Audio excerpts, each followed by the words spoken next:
साथ मौजूद हैं, बहुत ही जानी मानी सोशल एक्टिविस्ट हैं। अंबर जी, आपका बहुत स्वागत।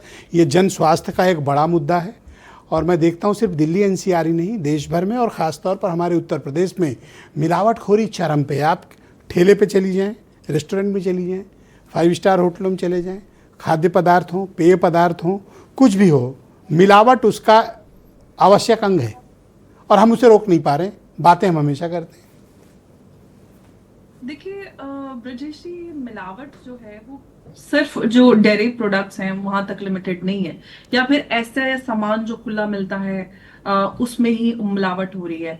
मिलावट और जो सब स्टैंडर्ड जो एलिमेंट्स हैं वो आपको ब्रांडेड प्रोडक्ट्स में भी मिलेंगे। जिस तरह से ब्रांडिंग होती है हेल्दी बताकर और उनको इस तरह की चीजें, बहुत सारा, ये बहुत गंभीर मुद्दा है। और मुझे लगता है कि मैं आपको साधुवाद देती हूँ, आपको और आपको चैनल, कि आपने इतना गंभीर मुद्दा उठाया। और मैं यहाँ से, मेरा सभी से अनुरोध है कि कृपया इस मुद्दे पे राजनीति ना करें। हम सब इसमें सहभागी हैं, हम सब इससे जूझ सकते हैं। किसी को भी कोई बीमारी हो सकती है।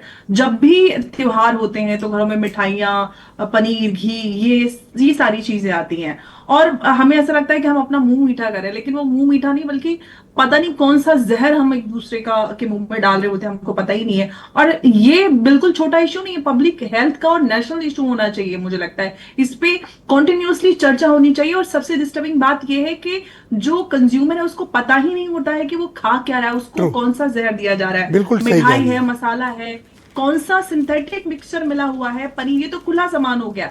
सब्जी से लेके दालें मसाले तक में मिलावट है। अब ब्रांडेड प्रोडक्ट्स में चले जाएं, बड़े सारे ऐसे वो आते हैं, बॉर्नविटा है, बच्चों को बड़ा करने का, लंबा करने का, और पता नहीं क्या क्या उसमें शुगर और इस तरह की ड्रिंक्स होती है, उसमें 50% से ज्यादा शुगर, ये सारी चीजें और मिली दवाओं जाती में हैं, भी जो यही कि हालत बच्चों है। की पहुंच तक दवाओं दूर की नहीं आप पे हालत है देख लें, और उस पर कोई दवाओं में वार्निंग तो नहीं अलग ही होती कांड है। हो रहा है।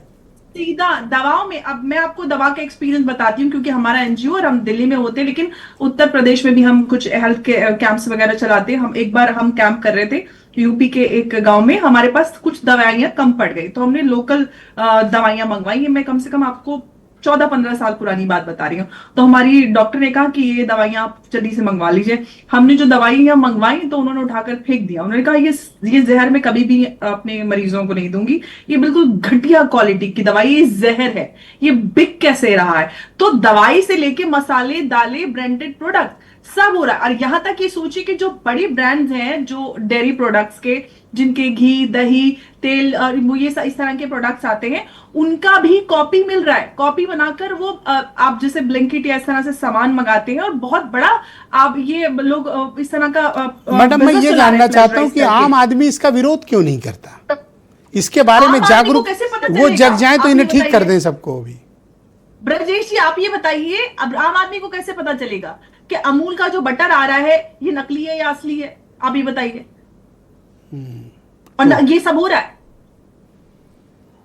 आम आदमी तो यही सोच के खा रहा है ना कि मैं तो अमूल का बटर खा रहा हूं। मैंने मधुसूदन का घी मंगवाया, लेकिन एक भाई साहब में अभी उसका जयपुर का, राजस्थान का एक केस आया। उन्होंने मधुसूदन और अमूल की नकली ब्रांड बना के उन्होंने हाँ, लाखों करोड़ों का अंपायर बना पूरा लिया, एनसीआर क्योंकि का उनके बिजनेस अपना ही अपना इसी घी पर नहीं बिक चलता रहा है। था। एनसीआर में तो इसी का बिजनेस चलता वही है। है। खपत वहां ज्यादा है ना। तो आप ये बताइए कि कंज्यूमर, ये जिम्मेदारी समाज की है। जो लोग समझते हैं, चाहे एफएसएसआई की बात करें, ये सिर्फ उत्तर प्रदेश का मसला नहीं है, पूरे देश का मसला है। हर इंसान जहर कंज्यूम कर रहा है, मैडम, इतनी दूसरे बीमारियां देशों अचानक में से अगर हो आप रही हैं और मिलावटखोरी किसी को करें कोई ना चिंता ही नहीं है। तो वो फांसी के बराबर की सजा है वहां पे। और हमारे यहाँ बिल्कुल, उससे भी बढ़कर हमारे अगर यहाँ कोई जेल भी सजा नहीं है भेज तो वो है, सकते। क्योंकि 3 बच्चे, साल से कम की सजा प्रेग्नेंट है। महिलाएं, दरोगा बुजुर्ग, जी हर जेल ही नहीं एक भेज सकते इंसान उन्हें। भरोसा करके उसको खा रहा है। जी, बहुत शुक्रिया। कृपया हमारे साथ बनी रहिएगा। मैं